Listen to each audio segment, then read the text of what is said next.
আমাদের কেন্দ্রীয় নেতৃবৃন্দ চলে আসছেন। আমি মনে করি আমরা সকলেই চুপচাপ থাকি, বক্তৃতা দীর্ঘ করবার কোনো সুযোগ নেই। স্টেজের মধ্যে যে সমস্ত ওলামায়ে কেরাম আছেন, আপনাদের আওয়াজ বেশি হচ্ছে, একটু চুপ করেন সবাই, সবাই একদম চুপ। আমাদের কেন্দ্রীয় জাতীয় নেতৃবৃন্দ বক্তব্য রাখতেছেন, আপনারা যদি চুপ না করেন তাহলে বক্তব্য শুনবেন না।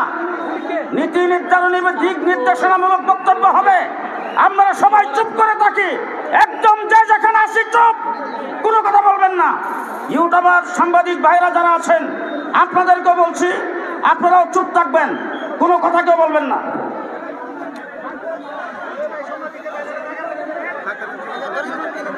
ছাত্র জনতার আন্দোলনের মাধ্যমে আমরা দেশকে মুক্ত করেছি। আজ বিবারিয়া মুক্ত, সারা দেশ মুক্ত, সারা দেশের মানুষ মুক্ত। আল্লামা মুফতি আমিন রাহিমাহুল্লাহ যেদিন গৃহবন্দী হয়েছিলেন সেদিন থেকে আমরা বন্দী। আল্লামা মুফতি আমিন রাহিমাহুল্লাহ একটা গণ আন্দোলনের স্বপ্ন দেখতেন আর বলতেন ছাত্র জনতা কোনোদিন বিক্রি হবে না। সেই ছাত্র জনতা দেশের জনগণ, দেশের মাটিকে আন্দোলন সংগ্রামের মাধ্যমে মুক্ত করেছে। আমি মনে করি মুক্তির এই আন্দোলন, মুক্তির এই সংগ্রাম, এটা সূচনা মাত্র। চূড়ান্ত মুক্ত আমরা সেদিনই হব যেদিন কোরআন সুন্নাহ ভিত্তিক রাষ্ট্র ব্যবস্থা কায়েম করতে পারব। এই মুক্তি সংগ্রামের মাধ্যমে যে বিজয় আমাদের এসছে, এই বিজয়কে কেন্দ্র করে আমাদের চাওয়া হচ্ছে এমন একটা বাংলাদেশ যেখানে জুলুম নির্যাতন থাকবে না। সামনের বাংলাদেশ আমরা চাই। আমরা এমন একটা বাংলাদেশ চাই যেখানে সাম্প্রদায়িক সম্প্রীতি থাকবে, ধর্মে ধর্মে কোনো মারামারি থাকবে না। আমরা এমন একটা বাংলাদেশ চাই যেখানে দুর্নীতি থাকবে না। আমরা এমন একটা বাংলাদেশ চাই যেখান থেকে অর্থ পাচার হবে না। ফ্যাসিস্ট হাসিনা সরকারের আমলে কোটি কোটি টাকা বাংলাদেশ থেকে পাচার হয়ে গিয়েছে। আমরা চাই অন্তর্বর্তীকালীন সরকার এমন একটা পদক্ষেপ গ্রহণ করবেন, বাংলাদেশ থেকে যারা অর্থ পাচার করেছে প্রত্যেকটা অর্থ পাচারকারীর জন্য বিচার হয়। আমরা চাই দেশে সাম্প্রদায়িক দাঙ্গা যেন না লাগে। সাম্প্রদায়িক সম্প্রীতির বাংলাদেশ, ইসলাম ও সাম্প্রদায়িক সম্প্রীতির কথা বলে। আমরা দেখেছি বিগত আওয়ামী সরকার মুখে তো বলেছে সংখ্যালঘুদের পক্ষে, কিন্তু বাংলাদেশের যতগুলো জায়গায় সংখ্যালঘুদের উপর আক্রমণ হয়েছে এর জন্য আওয়ামী লীগ দায়ী, যুবলীগ দায়ী, ছাত্রলীগ দায়ী, আওয়ামী সরকার দায়ী। বাংলাদেশের তাওহীদি জনতা, আলেম ওলামা, ছাত্র জনতা, টুপি দাড়িওয়ালারা কখনো কোনো অমুসলিমদের উপাসনালয়ে আক্রমণ করেছে এর প্রমাণ আপনারা কোথাও দিতে পারবেন না। আমরা চাই 2001 থেকে অদ্যাবধি জুলুমের শিকার হয়ে যত রক্ত ঝরেছে, যত প্রাণ ঝরেছে, প্রত্যেকটা ফোঁটা রক্তের বিচার যেন বাংলাদেশের জমিনে হয়। পরিষ্কার বলি, ছাত্র জনতা, সিপাহী জনতার বিপ্লবের মাধ্যমে এখন যে বিজয় পেয়েছি, আমরা অন্তর্বর্তীকালীন সরকার গঠন করেছি। আমি সরকারকে বলবো, ভয় নেই, কোনো ধরনের দ্বিধা নেই, সংকোচ নেই। প্রত্যেকটা জালেমকে ধরে ধরে আজকে জালেম গোষ্ঠী নদীতে পাওয়া যাচ্ছে, গর্তে পাওয়া যাচ্ছে। রক্ত খেকো হাসিনার আমলে যারা জনগণের জানমাল নিয়ে ছিনিমিনি খেলেছে, রক্ত জড়িয়েছে, বিবারিয়া থেকে যশোর পর্যন্ত, হাটাজারি থেকে ঢাকা পর্যন্ত যারা রক্ত জড়িয়েছে, প্রত্যেক জালেম, প্রত্যেক খুনিকে ধরে বিচারের কাঠগড়ায় দাঁড় করা যায়। নেতৃবৃন্দ আছেন, বক্তব্য রাখবেন। আমি বিবারিয়ার এই বিপ্লবী জনতাকে আহ্বান করতে চাই, আপনারা আবার নতুন করে মুফতি আমিন রাহিমাহুল্লাহর আদর্শ লালন করেন। এই ছাত্র জনতার মাধ্যমে আরেকটা বিপ্লব যখন হবে ইনশাআল্লাহ আমরা চূড়ান্তভাবে বিজয়ী হব। আল্লাহ তৌফিক দান করুন। এখন আমাদের সামনে বক্তব্য নিয়ে আসছেন হেফাজতের কেন্দ্রীয় প্রধান সম্পাদক ব্রাহ্মণবাড়িয়ার কৃতি সন্তান হযরত মাওলানা মুফতি কাফায়েতুল্লাহ আজহারী। মুফতি কাফায়েতুল্লাহ আজহারী সাইড দেন, রাস্তাটা ক্লিয়ার দেন, না রাস্তাটা ক্লিয়ার দেন।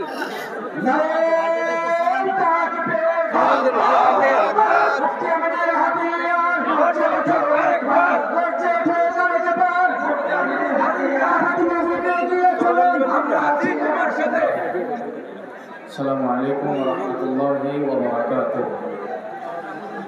সংগ্রামী সাথী ও বন্ধুগণ, গত 5 তারিখ আগস্টের 5 তারিখে আমাদের এই বাংলাদেশ নতুন করে স্বাধীন হওয়ার পর থেকে আমি নিজে উপলব্ধি করছি এর আগ পর্যন্ত এই দেশটাকে কেবলমাত্র আওয়ামী লীগরা তাদের দেশ মনে করত আর বাকি সবাইকে ভাড়াটিয়া মনে করত।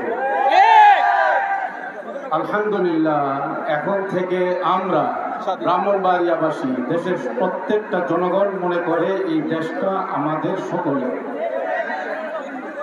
আজকে আমি গর্ববোধ করছি, ব্রাহ্মণবাড়িয়ার মাটিতে জন্ম নিয়ে গর্ববোধ করছি। এজন্যে ব্রাহ্মণবাড়িয়াকে মানুষ এখন আর ব্রাহ্মণবাড়িয়া বলে না, শহীদ বাড়িয়া বলে। ব্রাহ্মণবাড়িয়ার মাটিতে রক্তাক্ত হয়েছেন, শহীদ হয়েছেন এই দেশের ঈমান আকীদা হেফাজতের জন্য, একবার নয় বহুবার। আর আমরা সেটাও দেখেছি, ব্রাহ্মণবাড়িয়াবাসী যখন জেগে উঠেছে, ব্রাহ্মণবাড়িয়ার রক্তের উপর দিয়ে কেউ ক্ষমতায় কখনোই টিকে থাকতে পারে নাই। আজকে আমার প্রশ্ন হয়, ব্রাহ্মণবাড়িয়ার বীর পুরুষ হেফাজতে ইসলাম বাংলাদেশের কেন্দ্রীয় মহাসচিব, এদেশের কোটি তৌহিদি জনতার রাহবার, ঐতিহ্যবাহী জামিয়া ইউনুসিয়ার শেখুল হাদিস আল্লামা শাইখ সাজিদুর রহমান এবং আল্লামা মুফতি মুবারকুল্লাহর নামে অকথ্য ভাষায় যে ব্যক্তিটা গালাগাল করত, তাকে আমরা এক নজর দেখতে চাই। আমরা দেখতে চাই তাকে, তার কতটুকু ক্ষমতা বাস্তব অর্থে আজকে প্রমাণিত হয়েছে। আলেমদের গায়ে যারা হাত তুলেছে, আলেমদের উপর যারা জুলুম নির্যাতন করেছে, আজকে শুধু কেবল তাদের পতন হয় নাই, তাদের যত চেলা চামুন্ডা তারা পর্যন্ত এখন চেহারা দেখাতে পারে না। কথা বলে ঠিক কিনা?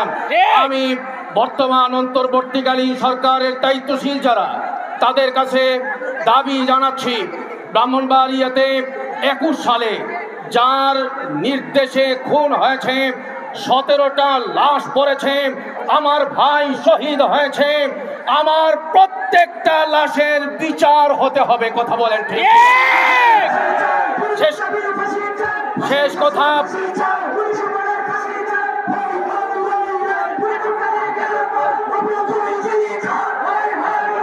শেষ কথা 5 মে শাপলা চত্বরে যে গণহত্যা চালানো হয়েছিল, ফ্যাসিস্ট সরকারের প্রধান সেই শহীদদের রক্তের সাথে উপহাস করেছিল। আমাদের পরিষ্কার কথা, কেউ বিচারের আওতায় আসবে, কেউ আসবে না, আমরা সেটা মানব না। কেউ যেন পালায় যাইতে না পারে, কেউ যেন আড়ালে থাকতে না পারে। আইনের বিচার, আইনের শাসন কায়েম করে প্রত্যেকটা গুলির বিচার আমাদের সামনে দিতে হবে, প্রত্যেকটা রক্তের ফুটার বিচার আমাদের সামনে হতে হবে। আমরা দেখতে চাই এই বাংলাদেশ হবে শোষণ মুক্ত বাংলাদেশ, শান্তির বাংলাদেশ। আজকের শেষ কথা আমার, আমরা জেগে আছি। আমরা ব্রাহ্মণবাড়িয়াতে যারা খুন করেছিল আলেম ওলামাদের বিরুদ্ধে হামলা মামলা দিয়ে হেফাজত নেতা কর্মীদেরকে খুন এবং সব রকমের নির্যাতন করে যারা শেষ করতে চেয়েছিল, আমরা তাদের সবাইকে জানিয়ে দিতে চাই আমরা ছিলাম, আমরা মাঠে আছি, আমরা মাঠে থাকব। আগামী দিনে এই দেশের এই স্বাধীনতাকে বাঁচাবার জন্যে, পূর্ণাঙ্গতা দেওয়ার জন্যে হযরত আল্লামা সাজিদুর রহমানের পক্ষ থেকে যদি ডাক আসে, মামুনুল হকের পক্ষ থেকে যদি ডাক আসে, হযরত আমির হেফাজতের পক্ষ থেকে যদি ডাক আসে, রক্ত যদি একবার নয় বারবার দেওয়ার প্রয়োজন হয়, রাস্তায় নামার জন্য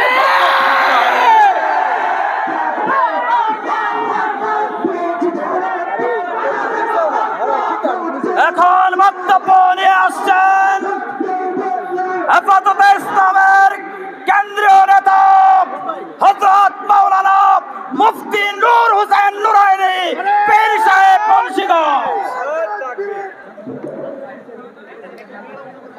নাহমাদুহু ওয়া নুসাল্লি আলা রাসূলিহিল কারীম। কোন ভূমিকা ছাড়াই আপনাদের সামনে বলবো, হেফাজতে ইসলাম বাংলাদেশ বিবাড়িয়া শাখা কর্তৃক আয়োজিত আজকে এই নৈরাজ্য বিরোধী শান্তি সমাবেশের সংগ্রামী সভাপতি আমি বর্তমান এই অন্তর্বর্তীকালীন সরকারের কাছে 3টি দাবি, ব্রাহ্মণবাড়িয়াবাসীর কাছে একটি দাবি এবং একটি আহ্বান আমি জানাবো, অন্য কোনো বক্তৃতা নয়। বর্তমান ইউনূস সাহেবের নেতৃত্বাধীন সরকারের কাছে প্রথম দাবি হলো, আপনার আন্তর্জাতিক ব্যক্তিত্ব ব্যবহার করে ডক্টর ইউনূস হাসিনাকে দেশে এনে বিচার করে ফাঁসিতে ঝুলাবার ব্যবস্থা করুন। 2 নাম্বার হলো, গেল 16 বছরে যত টাকা 15,000 কোটি ডলার বিদেশে পাচার হয়েছে, এই টাকা দেশে এনে ব্যবস্থা করে রাষ্ট্রীয় কোষাগারে জমা দেওয়ার ব্যবস্থা করুন।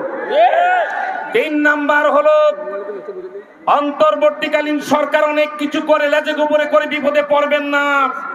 এই 2টি কাজ করে আপনারা অবাধ, সুষ্ঠু, নিরপেক্ষ একটি সুন্দর নির্বাচনের ব্যবস্থা করে আপনারা প্রস্তার করবেন, এটাই আপনাদের জন্য মঙ্গল হবে। ব্রাহ্মণবাড়িয়ার এই আপামর জনতা, তৌহিদি জনতার কাছে একটি দাবি, সেই দাবি হলো, আজকে যদি আমাদের প্রশাসনিক ক্ষমতা মুক্তি আমিন সাহেব রহমতুল্লাহ আলাইহি যেমন বলতেন, যেই কলম দিয়া নবীজির মর্যাদা লেখা যাবে সেই কলম আমাদেরকে দখলে নিতে হবে, ঠিক কিনা জোরে বলেন? তাই ব্রাহ্মণবাড়িয়া থেকে খতিবে বাঙ্গাল আল্লামা জুনায়েদ আল হাবিবকে আগামী দিনে এমপি চাই, সাজিদুর রহমানকে এই জেলার মূল রাজনৈতিক মুরব্বী, জেলা পরিষদের প্রশাসক চাই। কারণ প্রশাসনিক কলম হাতে না থাকলে কেউ দাম দেয় না। আর যে আহ্বানটি জানিয়ে বক্তৃতা শেষ করব, যদি কুখ্যাত ভারত বিশ্বকোষায় দিল্লি কি বলা হয় আপনার দিল্লির খুনি, বাবরি মসজিদের খুনি নরেন্দ্র মোদী যদি শেখ হাসিনাকে বাংলাদেশে ফেরত না দেন, হেফাজতে ইসলাম যদি ভারতীয় দূতাবাস ঘেরাও দেয়, সেই দিন কারা কারা বাঁশের লাঠি নিয়ে ঢাকায় যে ভারতীয় দূতাবাস গুড়িয়ে দেবে। খামোশ খামোশ সংগ্রামী ভাই আমার, তাই বলতে চাই, বাংলাদেশ জিন্দাবাদ, হেফাজতে ইসলাম জিন্দাবাদ। খুনি হাসিনার চক্র সবংশে নিপাত চা। বক্তব্য নিয়ে আসছেন হেফাজতে ইসলামের কেন্দ্রীয় সহকারী মহাসচিব হযরত মাওলানা আতাউল্লাহ আমিন। হযরত মাওলানা আতাউল্লাহ আমিন। السلام عليكم ورحمة الله وبركاته. إن الحمد لله والصلاة والسلام على رسول الله. হেফাজতে ইসলাম বাংলাদেশ ব্রাহ্মণবাড়িয়া জেলার আয়োজনে আজকের এই বিশাল গণসমাবেশের মোহতারাম সভাপতি, উপস্থিত হেফাজত নেতৃবৃন্দ, আমার সামনে উপবিষ্ট দিন দরদি, দেশপ্রেমিক, নবীপ্রেমিক, তৌহিদি জনতা, বক্তব্য লম্বা দেওয়ার সুযোগ নাই, শুধুমাত্র একটা কথা বলবো। আজকে পৃথিবীর ইতিহাস যদি আমরা দেখি, পৃথিবীতে যারা দেশকে ফেলে, দেশের জনগণকে ফেলে পলায়ন করতে বাধ্য হয়েছে এমন রাষ্ট্রনায়ক প্রধানমন্ত্রী শেখ হাসিনার মতো কুলাঙ্গার ছাড়া আর কাউকে পাওয়া যায় না। আজকে শেখ হাসিনা দেশকে একটা অস্থিতিশীল অবস্থায় রেখে তার দল, তার বানানো প্রশাসনকে একটা অস্থিতিশীল অবস্থায় রেখে পলায়ন করেছে। দলের নেতাকর্মীদের চিন্তা করে না।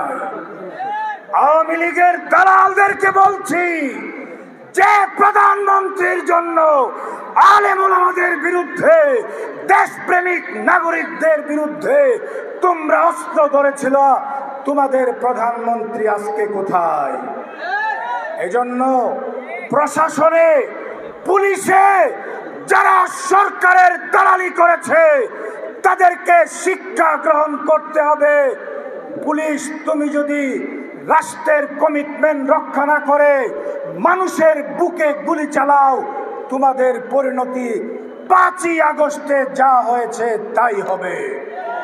এজন্য আগামী দিনে বাংলাদেশ হেফাজতে ইসলামের অন্তর্ভুক্তি ছাড়া, হেফাজতের অংশগ্রহণ ছাড়া বাংলাদেশের রাজনীতি হতে পারে না। কথা ঠিক না বেঠিক?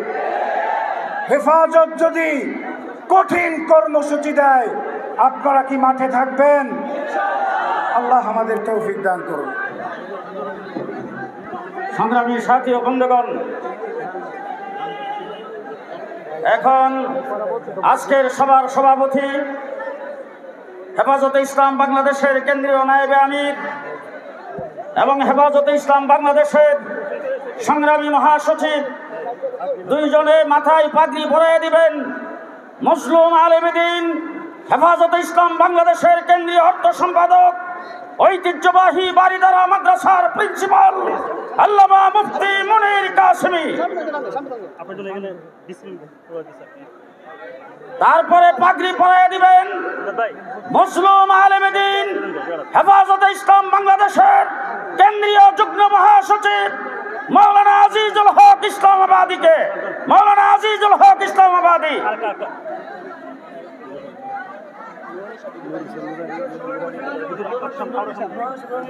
পাগড়ি পরিয়ে দিবেন মজলুম আলেমদ্দিন, হেফাজতের কেন্দ্রীয় নির্বাহী সদস্য মৌলানা মুফতি নূর হোসেন নুরানীকে।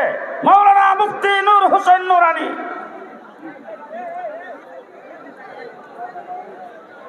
বক্তব্য রাখবেন কেন্দ্রীয় অর্থ সম্পাদক মৌলানা মুনির কাসেমি। সবাই পিছন একটু পিছন, কত বলবো আর, সবাই একজন একজন দেখে। নাহমাদুহু ওয়া নুসাল্লি আলা রাসূলিহিল কারীম, আম্মা বা'দ, ইন্না ফাতাহনা লাকা ফাতহাম মুবিনা। এমন ফাতাহ, এমন বিজয় আসছে যে এখন আর কাউয়া কাদাদের কাকা শোনা লাগবে না, ঠিক কি না? এই ওলামায়ে কেরাম, ব্রাহ্মণবাড়িয়ার ওলামায়ে কেরাম, যেই ব্রাহ্মণবাড়িয়ার মাটি বারবার শহীদের রক্তে শানিত হয়েছে, বারবার ইমানি পরীক্ষায় এই ওলামায়ে কেরাম তাদের ইমানি পরীক্ষা বারবার শতভাগ উত্তীর্ণ হয়েছে। সেই ওলামায়ে কেরামের সামনে ঘোষণা দিতে চাই, আগামী দিন এই দেশে আমাদের যত রাজনীতি হবে তার অক্ষ শক্তি হবে হেফাজতে ইসলাম বাংলাদেশ। হেফাজতে ইসলাম বাংলাদেশকে বাদ দিয়া আর কোনো বেটা কোনো ধরনের রাজনীতি করতে পারবে না। কারণ হেফাজত সরাসরি রাজনীতি করবে না, কিন্তু ইসলামী রাজনীতি এদেশে যত বেটা করবে সব ইসলামী রাজনীতির দলকে হেফাজত নিয়ন্ত্রণ করবে ইনশাআল্লাহ। আর একটা কথা খুব সুন্দর করে বলে দিতে চাই, ইসলামী ফাউন্ডেশনের জেনতেন মানুষ আর বসানো যাবে না। কোন ধরনের তন্ত্রমন্ত্রে বিশ্বাসী কাউকে ওখানে বসাবেন না। যেমন কাদিয়ানি দেখতে চাই না, শিয়া দেখতে চাই না, এমনি ভাবে আরো বিতর্কিত মানুষ আছে তাদেরকে দেখতে চাই না। ইসলামী ফাউন্ডেশন এখন থেকে এই সরকারের কাছে আমাদের দাবি, ইসলামী ফাউন্ডেশন ডিজি থেকে নিয়ে নিচে অনুবাদ বিভাগ পর্যন্ত সব জায়গায় কওমি আলেমদেরকে নিয়োগ দিতে হবে, এটাই আমাদের দাবি। আসসালামু আলাইকুম ওয়া রাহমাতুল্লাহি ওয়া বারাকাতুহু। এখন আমাদের মহাসচিবের হাত থেকে পাগড়ি গ্রহণ করবেন কেন্দ্রীয় দপ্তর সম্পাদক আফসার মাহমুদ, হযরত মাওলানা আফসার মাহমুদ। আমাদের মাঝে এ পর্যায়ে বক্তব্য রাখছেন হেফাজতে ইসলাম বাংলাদেশের কেন্দ্রীয় নায়েবে আমির হযরত মাওলানা মহিউদ্দিন রব্বানী। হযরত মাওলানা মহিউদ্দিন রব্বানী। বিসমিল্লাহির রহমানির রহিম।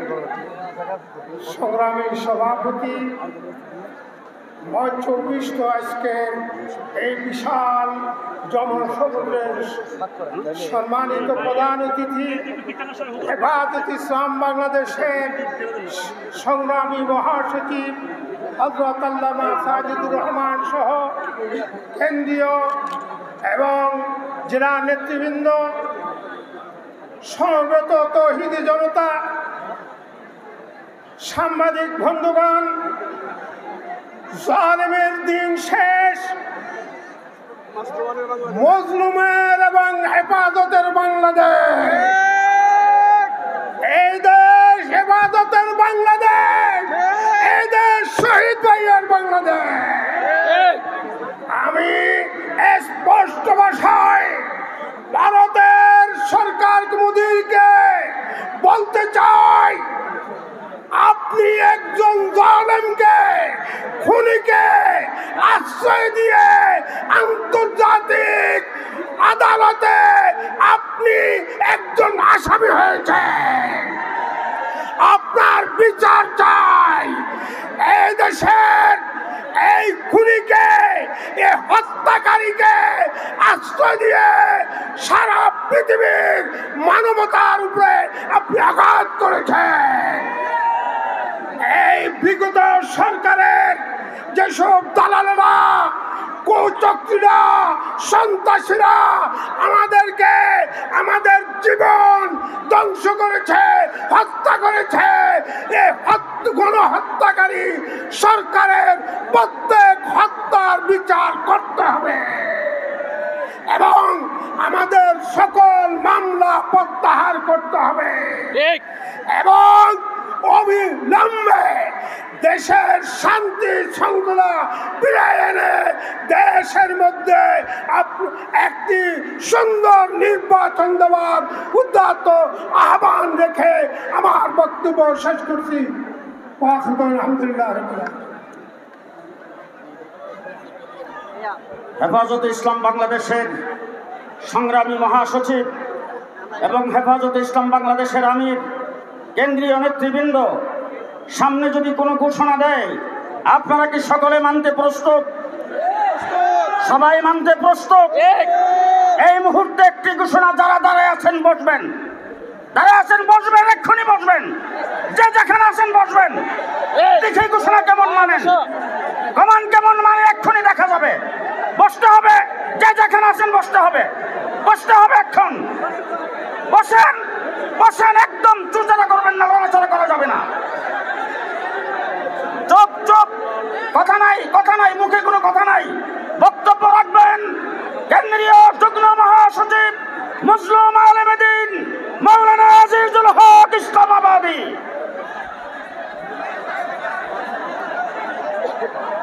আসসালামু আলাইকুম ওয়া রাহমাতুল্লাহি ওয়া বারাকাতুহু।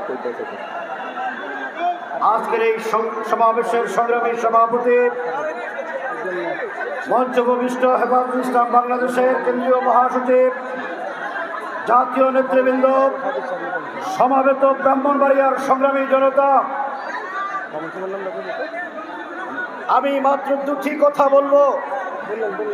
এক নাম্বার হলো, হেফাজতে ইসলাম একটি রক্ত জড়া সংগঠনের নাম। আমরা 2013 সালে শত শত ভাই রক্ত দিয়েছে এই জমিনে। 2021 সালে হাটাজারিতে ব্রাহ্মণবাড়িয়ায় আমাদের 21 জন ভাইকে শাহাদত বরণ করতে হয়েছে। আমরা প্রত্যেকটা শহীদের শাহাদতের বিরুদ্ধে যারা তাদেরকে শহীদ করেছেন তাদেরকে মামলা দিয়ে আদালতের কাঠগড়ায় এনে ফাঁসিতে ঝুলাতে চায়। দ্বিতীয় নম্বর কথা হলো, প্রধানমন্ত্রী বারবার বলতেন আমি বঙ্গবন্ধুর কন্যা, কাউকে ভয় পাই না। তিনি এমন ভাবে পালিয়ে গেছেন, বাংলাদেশের জনগণকে ধোঁকা দিয়েছেন। ঠিক একজন প্রধানমন্ত্রীর নির্লজ্জ পালানো এই জাতির জন্য কলঙ্ক লেপন করেছে। আওয়ামী লীগের ভাইদের বলি, আপনারা এমন একজন প্রধানমন্ত্রীর পিছনে ঘুরছেন যেই প্রধানমন্ত্রী আপনাদেরকে ফেলে পালিয়ে যায়। সুতরাং আপনাদের বলবো মুসলমান হয়ে যান। আগে 71 সালে হিন্দুরা লা ইলাহা ইল্লাল্লাহ মুহাম্মাদুর রাসূলুল্লাহ কলমা পড়ে নিজেদেরকে বাঁচাইতেন। এখন দেখি আওয়ামী লীগরা শ্রীরাম শ্রীরাম করে স্লোগান দিচ্ছেন। সুতরাং আওয়ামী লীগকে যারা বিশ্বাস করে তাদের ঈমান থাকবে না।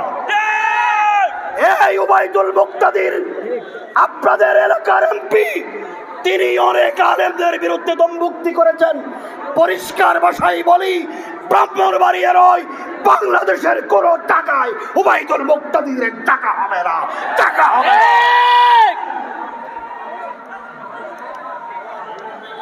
সবাই চুপ থাকি ভাই, আজান হচ্ছে, আজানের উত্তর দেই, আজানের জবাব দেই। আজানের শোনা, জবাব দেওয়া সুন্নত।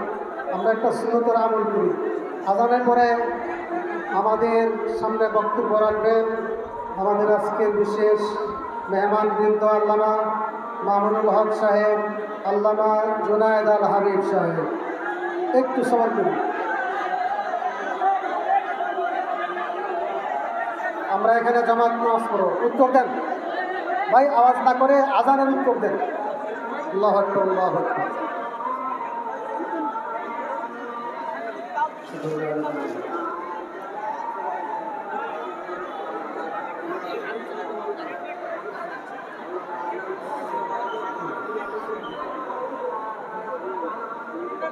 لا حول ولا قوة إلا بالله।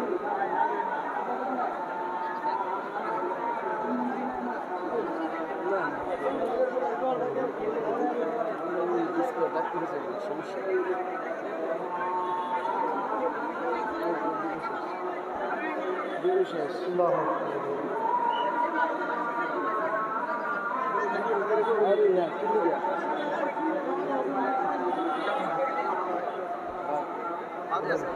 لا إله إلا الله اللهم আমরা এই সমাবেশের প্রায় শেষ পর্যায়ে এসে গেছি। এখান থেকে নামাজের বিরতি ঘোষণা করা হবে। আপনারা কেউ উঠবেন না। যে যেখানে বসছেন, যার কাছের থেকে যে উঠবে টান্দা বসাবেন, গুনাহ হইলে আমার, সব হইলে আপনাদের। কেউ উঠবেন না, যে যেখানে আছেন বসেন। তাকবীর দেন না। নারে তাকবীর, আল্লাহু আকবার। এই পর্যায়ে আপনাদের সামনে বক্তব্য নিয়ে আসছেন বাংলাদেশের অন্যতম নেতা, রাজপথের সিপাহসালার আল্লামা মামুনুল হক। আল্লামা মামুনুল হক, নারে তাকবীর, আল্লাহু আকবার, নারে তাকবীর, আল্লাহু আকবার। আল্লামা মামুনুল হক সাহেবের বাইরে রাজপথ জারি নাই, নারে তাকবীর। আসসালামু আলাইকুম ওয়া রাহমাতুল্লাহ। নাহমাদুল্লাহ তাআলা ওয়া নুসাল্লি আলা রাসূলিহিল কারীম, আম্মা বা'দ। সংক্ষিপ্ত দুটি কথা। আমি সর্বপ্রথম অন্তর্বর্তীকালীন সরকারকে ঐতিহাসিক সিদ্ধান্ত গ্রহণ করবার জন্য ধন্যবাদ জানাই। তারা বলেছেন নাকের ডগায় শত শত শহীদের লাশের গন্ধে পার হয়ে 50 বছরের সেই পুরনো কোন নিহত ব্যক্তির জন্য জাতীয় শোক দিবস পালন করার কোনো অর্থ হয় না। এজন্য 15ই আগস্ট শোক দিবস বাতিল ঘোষণা করে একটি ঐতিহাসিক সিদ্ধান্ত গ্রহণ করেছে। এজন্য আমি অন্তর্বর্তীকালীন সরকারকে ধন্যবাদ জানাই। আরেকটি বিষয় আমি দেশবাসীকে সতর্ক করতে চাই, হেফাজতে ইসলামের নেতা কর্মীদেরকে সতর্ক করতে চাই। ইতিমধ্যে আপনারা বিভিন্ন যোগাযোগ মাধ্যম, সামাজিক যোগাযোগ মাধ্যমে দেখেছেন পরাজিত শক্তির ফ্যাসিবাদী নেত্রী জালিম শাহী শেখ হাসিনা নরেন্দ্র মোদীর ঘরে বসে বাংলাদেশের অভ্যন্তরে 15ই আগস্টকে কেন্দ্র করে বিশৃঙ্খলা সৃষ্টি করবার জন্য তিনি উস্কানি দিচ্ছেন। বলতে চাই, আওয়ামী লীগের, যুবলীগের, ছাত্রলীগের যারা বিগত 15 বছর পর্যন্ত হাতুড়ি লীগের ভূমিকা পালন করেছেন, মনে রাখবেন এখন বাংলাদেশ আর সেই 16 বছরের ফ্যাসিবাদী পরাধীন বাংলাদেশ নয়। এই বাংলাদেশ আজ স্বাধীন বাংলাদেশ। ছাত্র জনতার এক সাগর রক্তের বিনিময়ে অর্জিত এই স্বাধীন বাংলাদেশে যদি 15ই আগস্টকে কেন্দ্র করে কোন নৈরাজ্য সৃষ্টির পায়তারা করা হয়, সারা বাংলাদেশে তাদেরকে প্রতিরোধ করা হবে।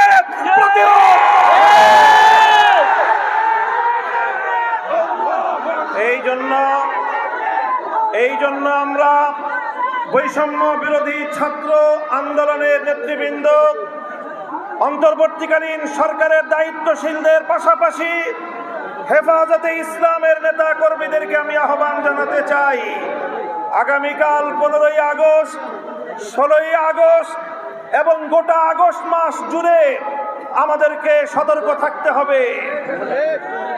কারণ মনে রাখবেন, আওয়ামী লীগের রাজনীতি হলো প্রতিহিংসার রাজনীতি।